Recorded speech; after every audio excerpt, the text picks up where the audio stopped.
মঙ্গলবার মার্কিন প্রেসিডেন্টের সঙ্গে বৈঠকে বসবেন অন্তর্বর্তী সরকারের প্রধান উপদেষ্টা ডক্টর ইউনূস।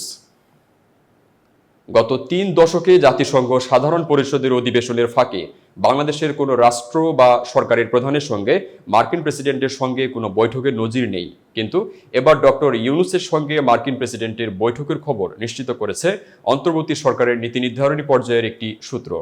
সব ঠিক থাকলে নিউ ইয়র্কের স্থানীয় সময় ২৪ সেপ্টেম্বর মঙ্গলবার দুপুরে জাতিসংঘ সদর দপ্তরে বাংলাদেশ ও যুক্তরাষ্ট্রের শীর্ষ নেতারা বৈঠকে বসবেন।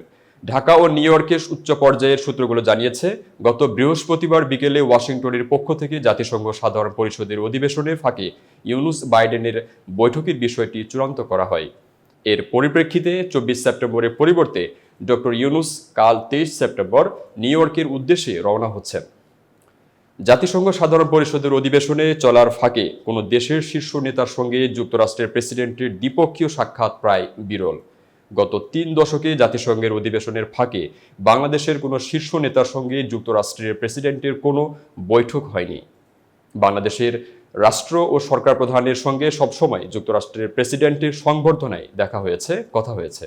জো বাইডেনের সঙ্গে বৈঠকের পাশাপাশি ইউরোপীয় কমিশনের প্রেসিডেন্ট উর্সুলা ডন ডের লিওনের সঙ্গেও বৈঠক করবেন ডক্টর ইউনূস। এছাড়া বিশ্ব ব্যাংকের প্রেসিডেন্ট অজয় বাঙ্গা এবং আন্তর্জাতিক মুদ্রা তহবিল IMF ব্যবস্থাপনা পরিচালক ক্রিস্টেলিনা জর্জিয়েভা বাংলাদেশের অন্তর্বর্তী সরকারের প্রধান উপদেষ্টার সঙ্গে দেখা করবেন। এতক্ষণ বার্তা বৈঠকের সাথে থাকার জন্য ধন্যবাদ। নতুন নতুন তথ্য ও সংবাদ পেতে বার্তা বৈঠকের ইউটিউব চ্যানেল ও ফেসবুক পেজের সাথে থাকুন।